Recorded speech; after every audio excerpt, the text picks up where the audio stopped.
Bueno, siguiendo con nuestro esquema, tenemos que el quinto expositor es Jorge Luis Fuguet, quien ha sido incansable estudioso del Esequibo desde el ángulo de los problemas fácticos que suceden en la zona. Es fundador y coordinador general de la organización MIMAPA, es asesor externo de la Cancillería venezolana y de las comisiones de defensa del Esequibo de la Asamblea Nacional, miembro del Instituto de Estudios Fronterizos de Venezuela, y fue partícipe en la elaboración del anteproyecto de ley del Estado Esequibo y del libro blanco enviado a la Corte Internacional de Justicia. Profesor Fuguet, tiene usted la palabra.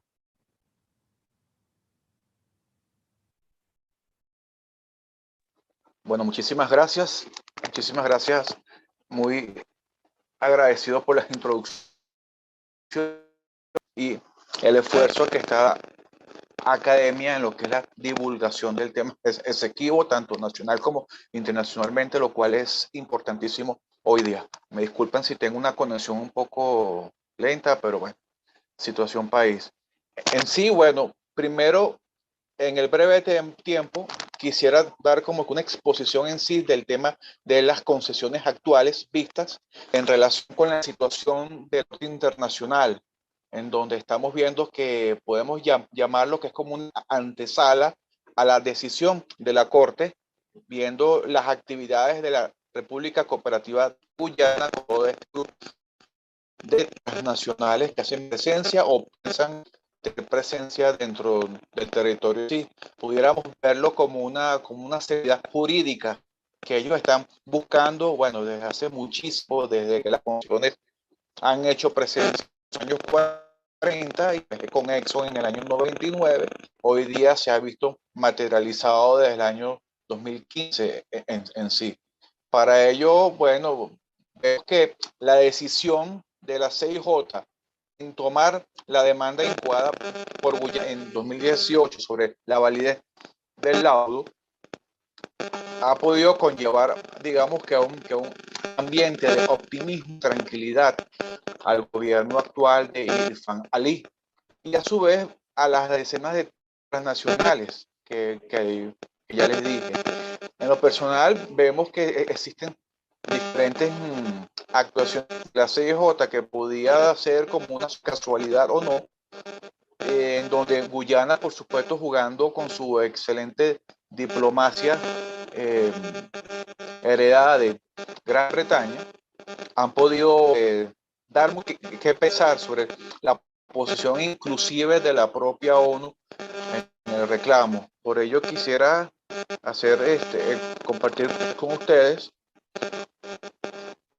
déjenme que lo estoy subiendo, en donde podemos ver todos estos antecedentes en sí.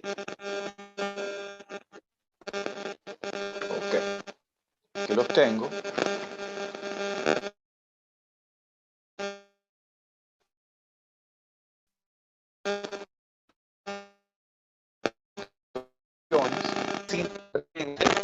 Donde podemos ver la situación actual de mismas en cuanto a la posición de Guyana. Vemos por el primer punto, si podemos ver que el día 5 de junio de 2018 la CIJ citó a Venezuela y a Guyana para discutir del tema. Ese mismo día, los militares de la GDF hicieron un acto de soberanía en el monte Ayanganya, territorio Esequibo, que es el segundo punto más alto de esa zona, y ellos lo hacen una señal de pertenencia. Posterior a ello, el 26 de junio de 2020, el Departamento de Energía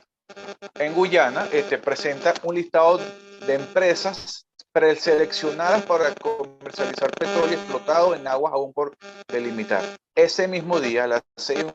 anuncia validar su enmienda 58 del Estatuto General de la CIJ para poder efectuar audiencias virtuales. Vemos cómo se va similitando diferentes actos, tanto de la parte de la CIJ como de Guyana. Y vemos que, bueno, a sabiendas del Acuerdo de Ginebra, este documento busca omitir en sus discursos donde se indica claramente que todo desarrollo en la región disputada con Venezuela por parte de los guyaneses no generará soberanía alguna del reclamo. Y a su vez es indispensable una continua comunicación entre ambos estados en torno a las acciones que dicho desarrollo genere, lo cual podría provocar un llamado de atención por nuestra parte, más no ha sido así, como ya todos sabemos. Y por supuesto, esto ha aumentado la formalización de las operaciones petroleras de, por ejemplo, ExxonMobil y sus socios, que son Guyana Gas y Stenout de China. En pantalla podemos ver el proyecto Yellowtail, el tercer proyecto más grande de Guyana Exxon para el bloque Stabroek. El bloque Stabroek es del tamaño del estado Falcón y queda en aguas por delimitar. Y donde vemos que es un proyecto de casi 9.000 millones de dólares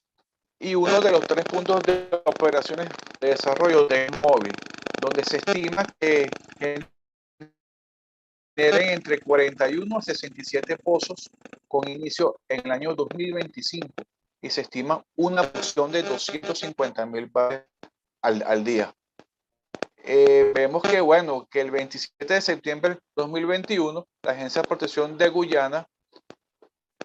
informó también, lo podemos ver para la siguiente lámina, donde informó también que Exxon piensa explotar el bloque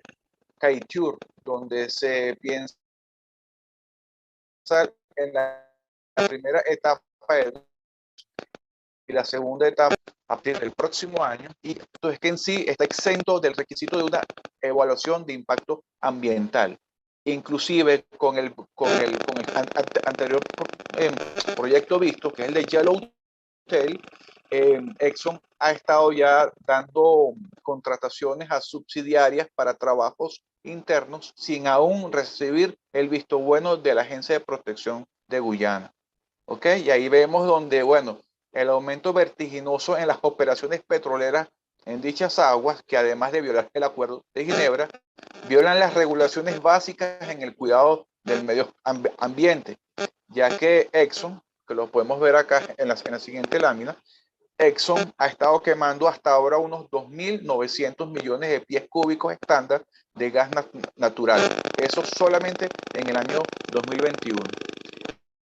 Y fíjense que todo ese gas natural, por supuesto, afectaría las costas de Guyana, del Esequibo y del Amacuro, donde en sí sabemos que existe muchísima presencia de manglares. En términos más simples, esto significa que Exxon ha quemado gas natural tóxico que podría haber sido compensado por un bosque del tamaño de 6.200 kilómetros cuadrados. Y la quema del gas contribuye al cambio climático. Ahí es donde vamos entonces. El presidente Ali ha hablado mucho sobre el tema climático, ha hecho presencia en diferentes eventos en donde se habla de dicho tópico mundial y en donde ha buscado hacer ver a Guyana como un estado que respeta el medio ambiente y ha asegurado que eliminará los proyectos basados en combustibles fósiles. Nos preguntamos entonces cómo a su vez asegura que la producción petrolera llegará a 13.000 millones de barriles de petróleo en reserva con una producción diaria de hasta 250.000 barriles y cómo estima entonces que para el año que viene las petroleras desarrollarán decenas de pozos petroleros y presencia de hasta 6 buques de producción flotante que eviten gas natural tóxico. Es en donde vemos entonces el punto que el presidente Ali habla de una cosa, promete en todos estos sitios donde vemos en la cumbre del CELAC, en la Asamblea de la ONU, y por último fue para Irlanda y habló del tema en sí sobre el cambio climático. Y estos son los próximos proyectos que tienen pensado las transnacionales allá. Tienen pensado 37 pozos también hacia la zona oeste del bloque Stabroek, que la parte más oeste solapa con las aguas territoriales del estado de la proyección del delta, donde está el bloque 5 de la plataforma deltana, y vemos que del lado oeste tenemos la presencia de 15 pozos y 6 buques. En sí, por supuesto, bueno, no quería pasar por alto el proyecto hidroeléctrico Amaila. Es un proyecto en el río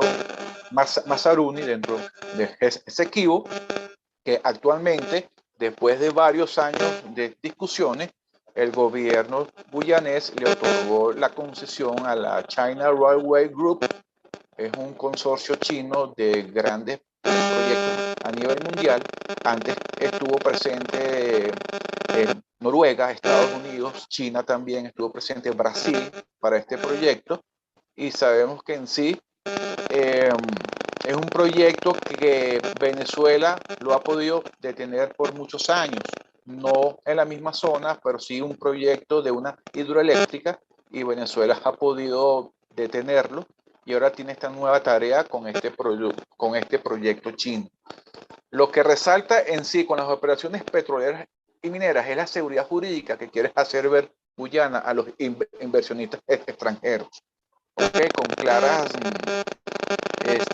acciones por parte de las transnacionales que hasta venden sus operaciones en otras regiones del mundo, como podemos ver en esta propia lámina, donde desde febrero de este año, Guyana, Hess y Exxon han vendido sus acciones, su presencia en otras aguas para concentrarse dentro del Esequibo. Entonces, nos preguntamos por qué el apoyo de Exxon a Guyana, donde comenzó con aquel famoso bono de firma de 18 millones que fue utilizado para el tema del pago de los abogados ante la corte, y que tan solo un 2% de regalías pagaderas sobre el petróleo producido y una cláusula de participación del solo el 50% le genera al gobierno de Guyana, y en donde vemos que el cual solo se aplica una vez que se ha recuperado en sí el 75% de los costos de exploración y desarrollo. Eso hace que las operaciones de Exxon y sus filiales